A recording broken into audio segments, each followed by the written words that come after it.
It's Hilly and Hart. Because running's not hard enough.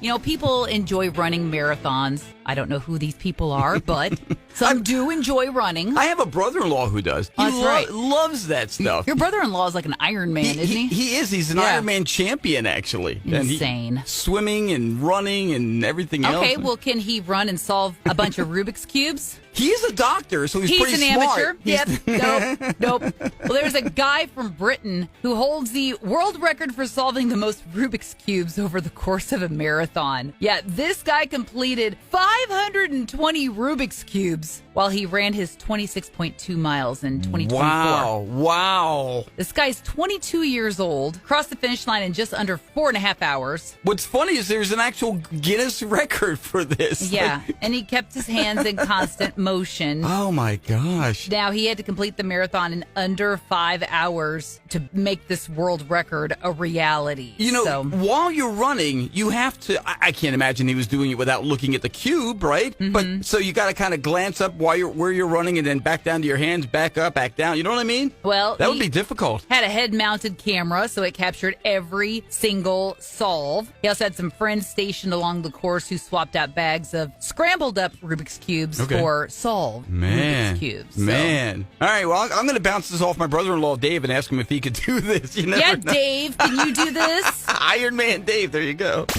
It's Hilly and Hart. Hilly, how much laundry do you do each week? Like, how many loads of laundry? I'm trying to think. She puts it, I know, I'm probably thinking 3 or 4 that I hear, because sometimes I'll get, like, you know, from my wife, she'll be like, okay, well, I just washed the dog's diapers, but that doesn't really count, because they go in together by themselves. What? Dog diapers, you know. Well, you know, we got the belly bands. It's just a sentence I wasn't prepared to hear today.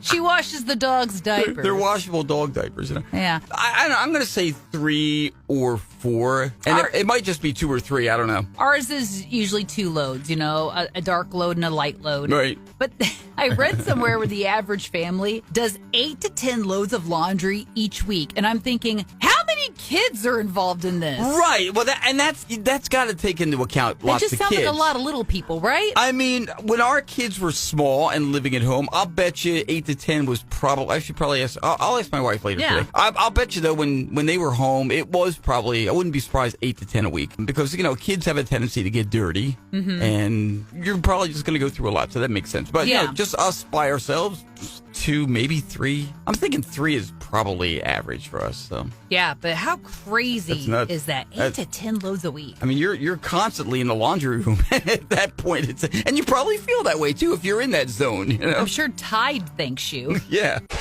It's Hilly and Hart. So do you think you could survive on Mars? A lot of talk about, hey, going to Mars, maybe eventually starting civilization there, and, you know, planting people on the red planet. I don't see how it's feasible. Well, I mean, first of all, just the travel alone is, you know, it's not. I know Elon Musk is trying to work on that. I think it is going to happen. But honestly, there are people whose life is space exploration, okay? They've addressed this. And they say Mars would kill you. Oh. You would die if you went to Mars, okay? Here's the thing. Temperatures of 81 to 85 below zero. That's on a regular basis, okay? I'm obviously not going to Mars. It's not like the winter. Too cold. They say summers can briefly reach 70 degrees. That's pretty good. But then when nighttime comes, temperatures plummet to 100 below at night. So forget that. Again. Plus, you know, you got the whole oxygen thing. But you know, if you ever saw The Martian with, what's his name? Matt Damon. Matt Damon. That was a great flick, by the way. That was a good If movie. you've never seen The Martian, watch it. It's amazing. But he made it work. He did. It took a lot of work. There's a whole thing about him trying to plant. What was he planting? He's trying to grow a potato, wasn't he? Potatoes, that's what it was. And then there's like a fire and he has to start over. And it's just a magnificent flick. But anyway, I digress. So it's just too cold. Mars will kill you, okay? It's Hilly and Hart. How far would you go to rescue your phone? There's a woman who's recently become a whole TikTok sensation because she was captured on video, of course, diving into frigid Florida waters, all to rescue her phone. Turns out she and some friends were out on like a birthday boat outing, and she accidentally dropped her phone overboard. She said the second her phone hit the water, she goes, "I knew what I had to do." Said she grabbed some goggles and dove in after it while her friends cheered her on. You know, I'm tempted to say that if I drop my phone in the water, I might go after it. Yeah, you would. It might depend on exactly. If I knew that water was like incredibly frigid, maybe not. But if it's moderately cold, I might. Although again, there are people who have a whole living of they'll go find your phone for you. Yeah. So maybe I'd just end up calling him. I would look at it this way. I'd be like, well, we had a good run. There you go. Now it's time to find something else. It's Hilly and Hart.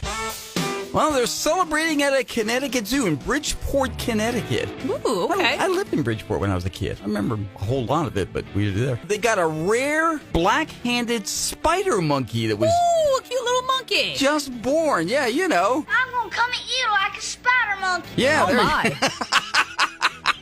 No, this is a somewhat rare. It's actually an endangered species, and they say if people want to see it, they might have a little hard time because it's going to spend. Right now, mom and the baby are bonding at the zoo there, and they say it's just going to be hanging on the mom's back for a while. Oh, sure. And they're going to do a naming contest. Oh, fun. Okay. For this monkey. Some of the names are suggesting Esperanza, which means hope. What was the other one? There were two others. See, Mirabelle. Yes. That translates to wonderful. Okay. Reina, which means queen. Oh, there you go.